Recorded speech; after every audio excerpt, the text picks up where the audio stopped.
little bit about the cost of training. Ages and ages ago, I had a client who wanted to debate with me about the cost of training. And what he was saying is, training is so expensive, we can't afford to do it.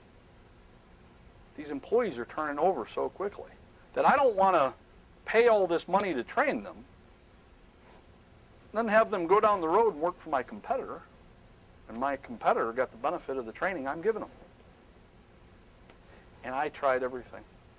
I tried absolutely everything to get this guy to understand the importance of training.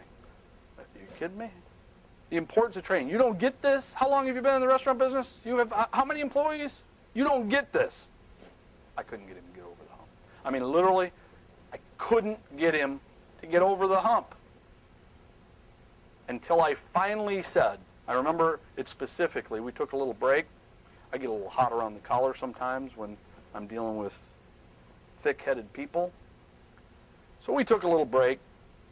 I got myself a beverage of some kind. He got himself a beverage, and if I remember right, I walked outside and took a walk around the building just to try to collect myself, and I came back with one line, and the one line sold him. And I said to him, I won't share the name or the company, but I said to him, you know what is more expensive than training? And he went through his whole litany, and I kept coming back, no. But do you know what is significantly more expensive than training? And he went through his whole litany. He's wanting to argue. I kept coming back, no. You got to think this through. What's more expensive than training employees and having them leave? And he said, I don't know. Not training them and having them stay. That's more expensive than training. Not training them and having them stay. Doesn't get any more expensive than that. Training them and having them leave happens. It happens. I wouldn't worry about it. Interestingly enough, not training them and having them stay happens more. I've now spent years thinking about that discussion. If you look at restaurants, for the most part, if you train the employees, you truly give them your guts. You truly train them. You show them that you want them to be better people. Not just for you and the business, but for them. If you train them, for the most part, they do stay. They do stay. Because when you pour commitment in, guess what happens?